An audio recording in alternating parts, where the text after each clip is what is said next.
नमस्कार, स्वागत है आपका आज के इस विशेष पॉडकास्ट में। आज हमारे साथ जुड़े हैं समाज एकता संगठन के अध्यक्ष श्री मुन्ना डोगरा जी, जो कि सामाजिक मुद्दों पर कार्य कर रहे हैं। और आज हम इनसे जानेंगे इनके सफर के बारे में, मिशन के बारे में और समाज एकता पर इनके दृष्टिकोण के बारे में। तो मुन्ना जी, बहुत बहुत स्वागत है आपका आज के इस विशेष पॉडकास्ट में। धन्यवाद। जय हिंद। मुन्ना जी, सबसे पहले तो मैं जानना चाहूँगा कि आपकी जीवनी कैसी रही, आपका बचपन कैसा रहा और आपका फैमिली बैकग्राउंड कैसा रहा। साथ ही साथ मैं ये भी जानना चाहूँगा कि आपकी स्कूलिंग कहाँ से हुई। हमारा बचपन तो मेरा बहुत ही अच्छा रहा, बहुत ही शानदार बचपन रहा। पिताजी गवर्नमेंट एम्प्लॉयज़ है। कभी बचपन में ऐसी कोई भी किसी भी चीज़ की ऐसी कमी नहीं पड़ी या ऐसा कुछ भी नहीं हुआ जिससे कि मतलब होता है ना कि कई बच्चों का बचपन बड़ा ऐसा निकलता है, बड़ा दुख में और बड़े प्रॉब्लम में निकलता है जी। पर हमारा ऐसा नहीं रहा। हमारा बचपन बड़ा अच्छा था। तो स्कूलिंग मेरी रोडू बॉय से हुई है और कॉलेज हमारे सीमा कॉलेज से हुआ है। तो बस यही है, बचपन तो बड़ा अच्छा और शानदार रहा हमारा। जी, चलिए अब बात करते हैं संगठन के बारे में। तो सबसे पहले तो मेरा आपसे ये प्रश्न रहेगा कि ये संगठन बनाने का विचार आपके मन में कैसे आया, संगठन की शुरुआत कैसे हुई। अच्छा, इस संगठन की शुरुआत भी कहीं मेरे कॉलेज के टाइम से ही मैंने शुरू कर दिया। तो जब हम कॉलेज में गए, फाइनल ईयर लास्ट ईयर चल रहा था हमारा, लास्ट ईयर चल रहा था। तो कॉलेज में कुछ एक ऐसी एक्टिविटी हो गई, मतलब उससे पहले तक हमें कास्टिज्म का पता नहीं था जो रियलिटी है, क्योंकि अब बचपन से माता पिता ने तो किसी चीज़ की कमी रखी नहीं जी। और मित्रता भी इस तरीके की रही कि उन्होंने कभी इस चीज़ के बारे में बात कास्टिज्म नहीं की। हाँ, हुआ नहीं जी। कॉलेज में नए लोग आए, नए स्टूडेंट आए, शायद वो हमें नहीं जानते थे, हम उन्हें नहीं जानते थे और उनको कहीं से पता लग गया कि हम ऐसे कास्ट के हैं। तो एक कुछ हुआ जिससे पता चला कि मैं इस कास्ट से हूँ। फिर जाके पता लगा कि मैं समाज में दो प्रकार के चल रहा है, अपर कास्ट, लोअर कास्ट जी। तो फिर पता था नहीं कि है क्या चीज़ है, कास्टिज्म होता क्या है, कैसे होता है या क्या चीज़ है। तो फिर इसके बारे में पढ़ना शुरू किया, लोगों से पूछना शुरू किया। लोग इसके बारे में बात करने में बड़े झिझकते हैं, मतलब बचते हैं, कोशिश करते हैं कि इस टॉपिक पे बात ना करें। सही बात। तो लोगों से तो ठीक से जानकारी मिली नहीं। फिर किताबों से जानकारी लेना शुरू किया। फिर पढ़ते गए पता चला किस ज़माने से शुरू हुआ। सबसे पहले किस वेद में जाति का शुरुआत हुई। मतलब ये सब कुछ पढ़ते पढ़ते फिर समझ आया कि ये जो चीज़ें हो रही है, ये मैं मानता हूँ शायद ये सबसे बड़ी बेवकूफ़ी हो रही है। जी बिल्कुल। फिर उसे बस ये इसी तरीके से पता कर चलता गया। फिर समझ आया कि अब कुछ करना है लाइफ में। सपने तो कुछ और थे, सपने तो थे इंडियन आर्मी ज्वाइन करनी है, पुलिस में जाना है, लेकिन कास्टिज्म होने की वजह से, जब कास्टिज्म हुआ उसकी वजह से कॉन्फिडेंस थोड़ा डाउन हो गया।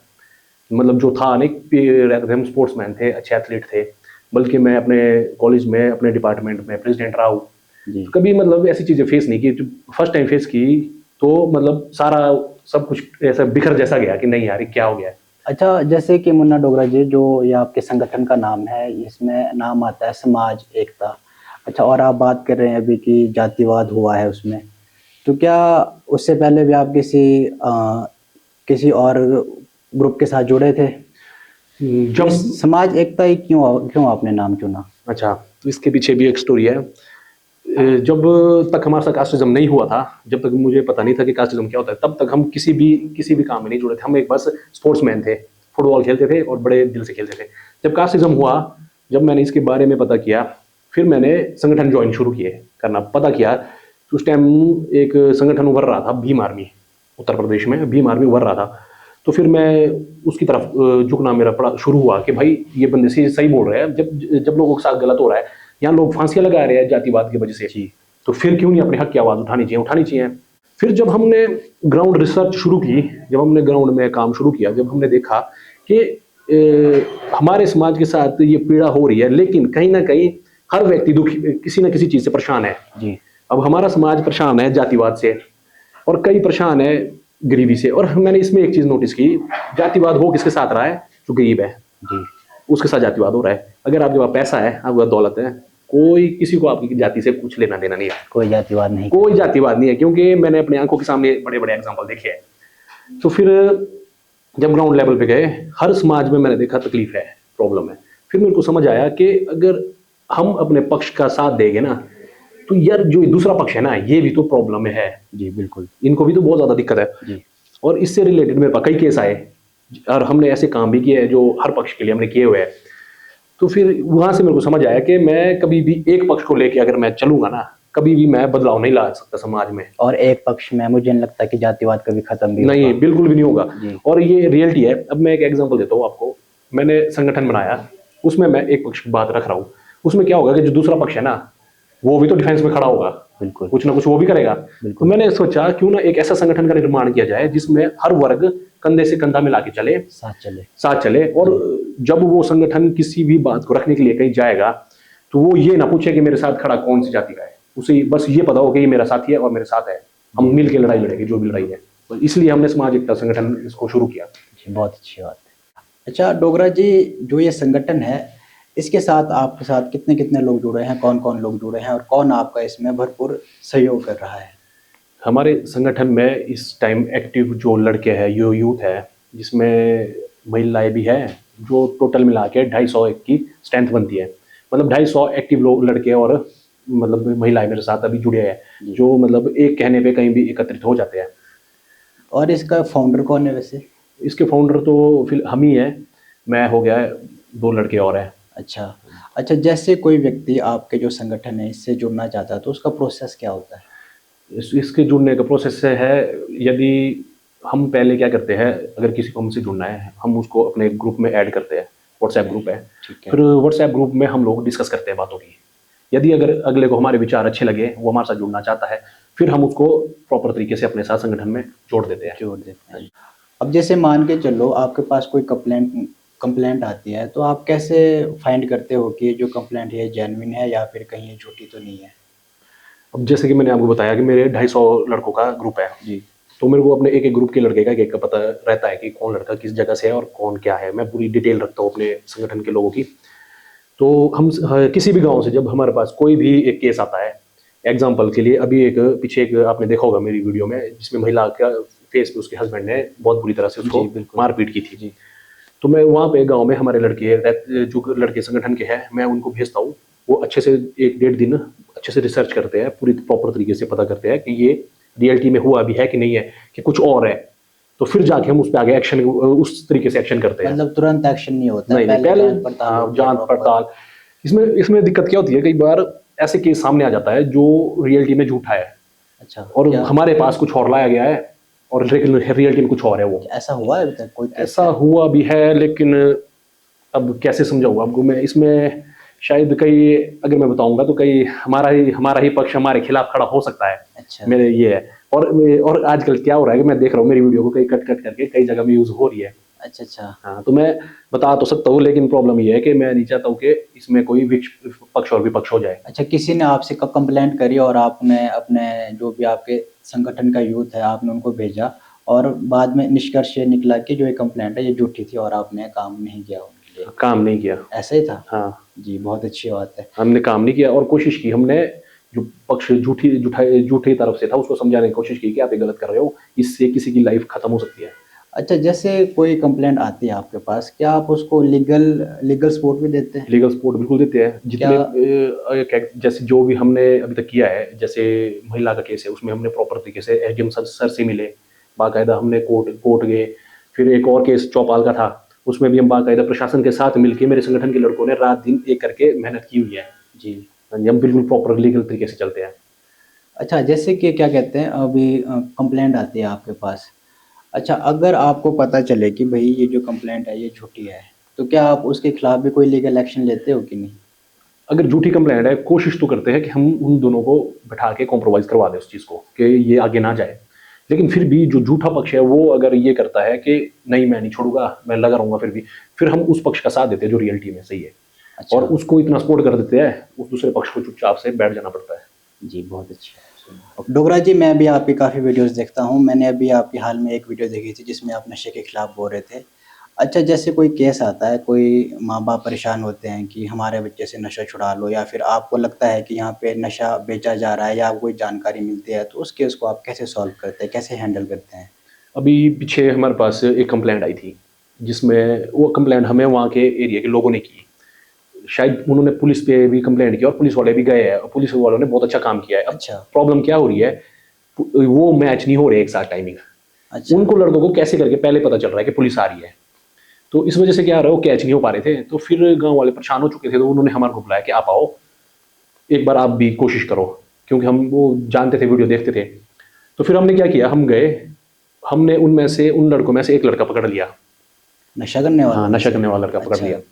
तो पकड़ लिया, फिर हमने उस लड़के से बातचीत की शुरू कि भाई ऐसा क्यों कर रहा है, तो क्या चाहता है, तेरे को हम पुलिस स्टेशन ले जाए, पकड़ा के अंदर करवा दे। पर वो लड़का लगा नहीं हमारे को ना कि तू ये नशा इसलिए कर रहा है कि तू नशेड़ी है या कुछ ऐसे है। अच्छा। वो ऐसा लगा नहीं हमारे को, वो लगा वो किसी प्रॉब्लम की वजह से है। तो हमने सोचा कि इसकी प्रॉब्लम अगर सॉर्ट आउट कर पाए हम, तो शायद क्या पता ये इस नशे को छोड़ दे। तो फिर क्या हुआ, फिर हमने उससे बातचीत की, फिर हमें पता चला वो लड़का किसी लड़की से प्रेम करता था बहुत ज़्यादा। अच्छा। और वो लड़की उसको छोड़ के चली गई थी। तो वो उसके चक्कर में कैसे कैसे करके इन लड़कों के रेडार में आ गया, उन जो नशा बेचने वाले लोग हैं उनके रेडार में आ गया। अच्छा। तो उन्होंने उस लड़के को रेडार में लाया, फिर क्या नाम बोलते, उससे पैसे लेना शुरू किया, नशा डबल उसे शुरू करवा दिया धीरे धीरे करके। उसने पूरा प्रोसेस बताया कि मैंने शुरू कैसे किया। लत लगवा दी मतलब? लत लगवा दी मतलब। उसको शुरू कैसे करवाया उन्होंने कि ऐसा कुछ नहीं है, ये ले, ऐसा करो ऐसा करो। और अब छोटा लड़का है, ज़्यादा से ज़्यादा 18 साल 19 साल एज होगी उसकी। जब मैंने उसकी बाजुएं देखी ना, उसकी नस भी पूरी कटी हुई थी अंदर से, पूरा ब्लड था उसमें, क्लियर दिख रहा मेरे को। तो मैंने जब उसको देखा ना, उसको देख के मेरी आंखों में आंसू आ गए। मैं मतलब ऐसे हूँ नहीं, मैं बहुत स्ट्रॉन्ग बंदा हूँ, ऐसे स्ट्रॉन्ग लड़का हूँ मैं, मतलब कोई भी चीज़ फेस कर लेता हूँ। लेकिन वो इतना छोटा था। और जैसे वो मैंने उससे एक ही, जैसे मैंने उसको पूछा, मैं कहा यार क्या कर रहा है, तो क्यों अपनी लाइफ बर्बाद कर रहा है। मैंने उसको सिर्फ 2 चीज़ें कही। मैं कहा वो लड़की कल तेरे को कभी किसी मोड़ पे मिल गई ना, तो याद रखियो उसको इस बात की खुशी होगी कि वो तेरे को छोड़ के सही गई, तेरे को देख के। लेकिन अगर तू कामयाब होता है ना, तो उसको उसी मोड़ पे ये खुशी होगी कि मैंने सबसे बड़ी गलती की इसको छोड़ के। अब तेरे को डिसाइड करना है तेरे को अपना फ्यूचर कैसे बनाना है। तो उससे बात हुई, फिर अब वो लड़का जिम उसने शुरू कर दिया है। अच्छा। हम उसको थोड़ा ला रहे हैं सूत में ला रहे हैं, बिल्कुल। बस ये। अच्छा, काफ़ी लोग मैंने सुने हैं जो कि ये मानते हैं कि जो आपका संगठन है ये खासकर किसी एक, चलो मैं नाम ले लेता हूँ, एससी जो समुदाय है उसकी ओर ज़्यादा ये काम करता है। क्या ये सच है? ये मैं रियलिटी में जो हम कर रहे हैं, ये रियलिटी में हम किसी के लिए नहीं कर रहे हैं। रियलिटी में हम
तो जब मेरे साथ पहली बार ऐसा हुआ, तो मैंने यूथ के साथ जाना, पूछना उनसे, पता करना कि उन्होंने हाँ हमारे साथ भी हुआ ऐसा।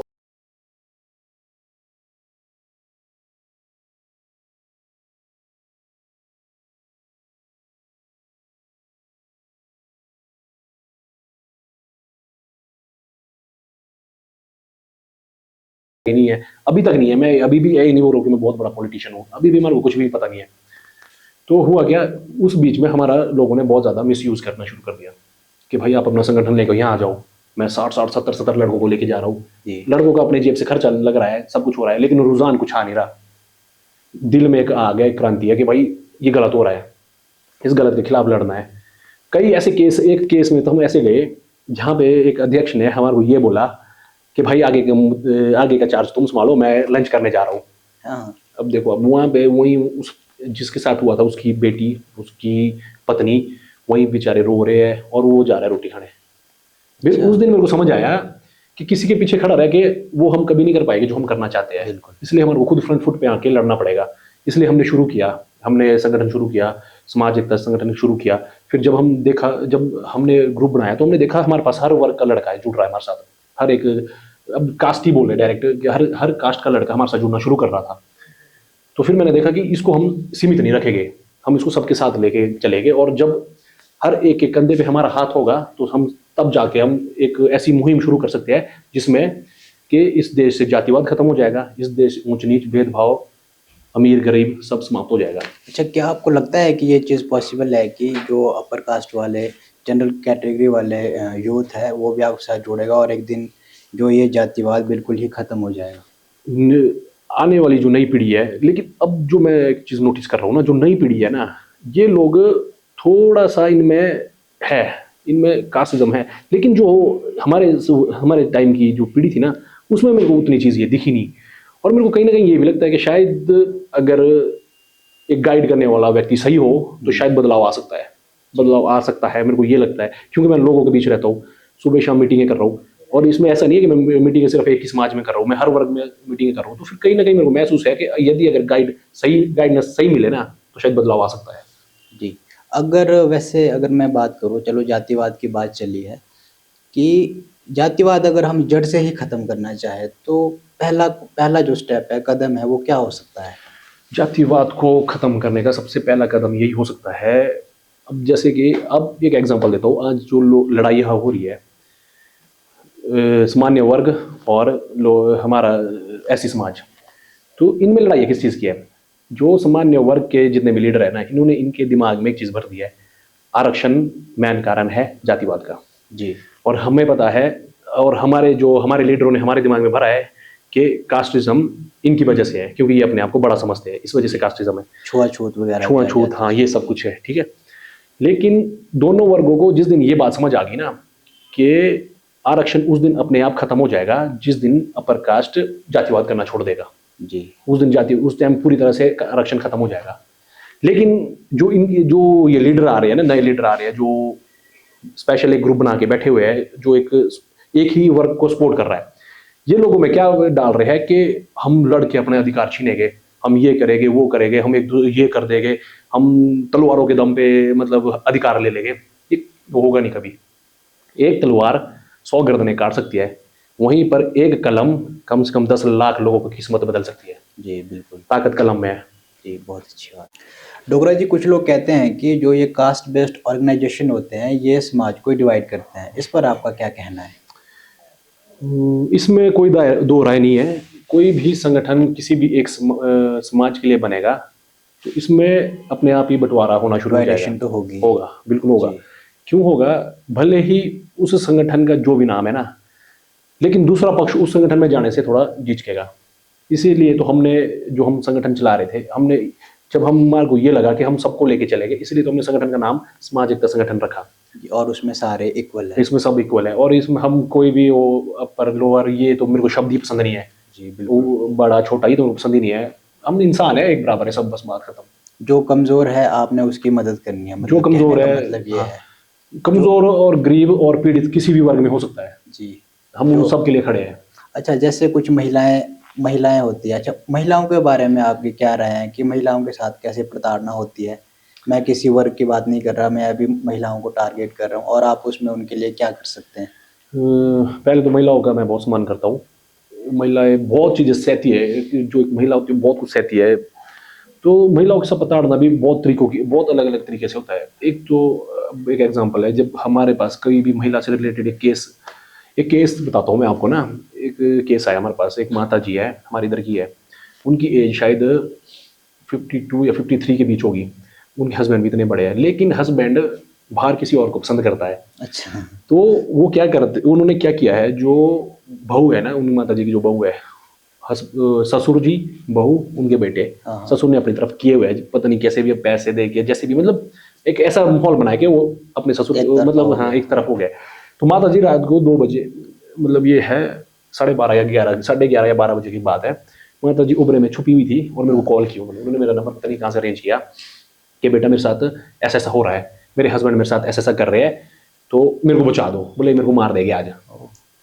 तो फिर इस तरीके से मतलब महिला, ये मेन रीजन क्या है कि कभी हस्बैंड बाहर है किसी और से बात करने के चक्कर में अंदर महिला के साथ खराब कर रहा है, ऐसा नहीं है पर है, ये दोनों साइड है। क्योंकि केस अभी हमने पीछे कोर्ट में एक केस हुआ है जिसमें हमने एक भाई को बचाया है। उसमें क्या हुआ, जो महिला महिला थी वो बाहर किसी और से बात करती थी, लेकिन जो भाई था वो शरीफ बंदा था बहुत ज़्यादा। फिर आपको पता है हम तो पूरा रिसर्च करते हैं, रिसर्च करने के बाद फिर भाई को बचाया हमने वहाँ पे भी। अच्छा। हाँ, मतलब अब तो महिलाएं बहुत ही स्ट्रांग हो चुकी है। अब अच्छा, तो नहीं। आप महिलाओं को क्या संदेश देना चाहेंगे? महिलाओं को मैं एक ही संदेश देना चाहता हूँ, आप जब भी कोई भी काम करें, किसी से भी रिलेटेड आप काम करते हो, पहले एक बार उस चीज़ के बारे में पूरी प्रॉपर नॉलेज ले। जी। बस मेरा यही है। और अगर जैसे कोई महिला क्या कहते हैं आपकी मदद चाहती हो, उसके साथ कुछ प्रताड़ना हो रही हो या फिर कुछ भी ऐसी चीज़ें जो वो खुल के औरों के सामने ना बोल पाए, तो आपसे कैसे वो कांटेक्ट करेंगे? अम, खुल के अब उनको कांटेक्ट तो देखो मेरे से करना ही पड़ेगा, क्योंकि अभी भी हम हमारा संगठन ऐसा नहीं, हमने अभी भी कोई एक महिला हमने अध्यक्ष नहीं चुने अभी। और मैं बोलना, और ये आपने अच्छी बात बोली, मैं चाहता हूँ कि जो भी महिला समाज में परिवर्तन के लिए काम करना चाहते हैं वो मेरे से कांटेक्ट करें, मैं उन्हें अपने संगठन की महिला अध्यक्ष बनाना चाहता हूँ।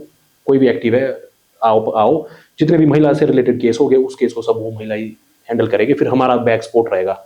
जी। ये आपने बड़ी अच्छी बात बोली। अच्छा, हमने बात करी अभी आपके जो संगठन है उसकी, महिलाओं के बारे में बात हुई। अच्छा, जातिवाद के बारे में कहीं न कहीं थोड़ी बहुत बात हुई। अच्छा, अब मैं बात करूँगा सरकारी तंत्र की। सरकारी तंत्र में आपको क्या लगता है कि क्या चीज़ें होनी चाहिए और क्या चीज़ें नहीं होनी चाहिए? सरकारी तंत्र में पहले तो जितने भी जो फाइलें है, किसी भी काम से रिलेटेड कोई भी फाइल वो ज़्यादा लंबे समय तक ना टिके, और से जो काम है वो हो जाए और लोगों को निष्पक्ष न्याय मिले। और अप्रोच बेस्ड जो वर्क है वो वो नहीं होना हाँ, चाहिए। वो बंद हो जाए बस। जो जो सही है, सही को इंसाफ मिलना चाहिए, गलत को सजा मिलनी चाहिए। जी। अच्छा, मैं आपसे ये जानना चाहूँगा कि आप आने वाले टाइम में अपना जो आपका संगठन है, समाज एकता संगठन, उसको आने आने वाले 5 सालों में आप कहाँ देखते हैं? मैं कोशिश तो है मेरा कि मैं पूरे हिमाचल को जल्दी से जल्दी, पूरे हिमाचल में हमारा संगठन पहुंच जाए, लोगों को जागरूक करे, लोगों को समझाए कि जिन चीज़ों से आपसी फूट पड़ रही है उन चीज़ों को बंद करे करना। लोगों का हाँ बहुत ज़्यादा क्वेश्चन रहते हैं कई चीज़ों में, वो उनका हल तभी होगा जब हम लोग एक टेबल पे बैठ के बात करें। जी। क्योंकि ये हल ऐसे नहीं होगा कि आप एक पक्ष के साथ खड़े हो जाओ, आप उधर लड़ो, हम एक पक्ष में खड़े हो जाए, हम वहाँ लड़े।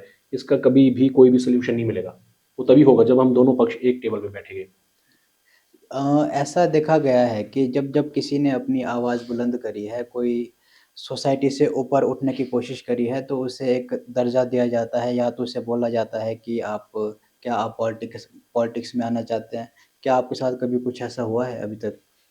हाँ, कईयों ने कहा भी है कि क्या आप राजनीति करना चाहते हो, क्या हुँ। करना चाहते हो। अभी तो फिलहाल मैं सेवा करना चाहता हूँ। जो लोग बहुत ज़्यादा मुसीब मैं आपको एक वो बता देता हूँ अपने बारे में थोड़ी सी ना। मेरे को क्या है कि अगर कोई व्यक्ति दुखी हो या परेशान हो ना, तो मेरे को मतलब बहुत दुख हो जाता है उस चीज़ का, और मेरे को बड़ी टेंशन, रात भर मैं सो नहीं पाता हूँ।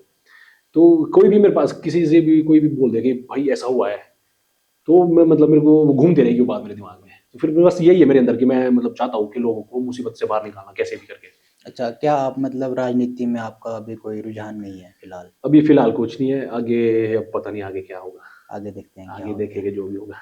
डोगरा जी, अभी तक आपने काफ़ी अच्छी बातें करी, आपने काफ़ी महत्वपूर्ण जानकारियाँ भी साझा करी, अपने जो आपका समाज एकता संगठन है उसके बारे में अ, काफ़ी बातें करी आपने, जानकारी दी और महिलाओं के बारे में भी आपने काफ़ी अच्छी-अच्छी बातें करी, उन्हें प्रेरणा देने की कोशिश करी।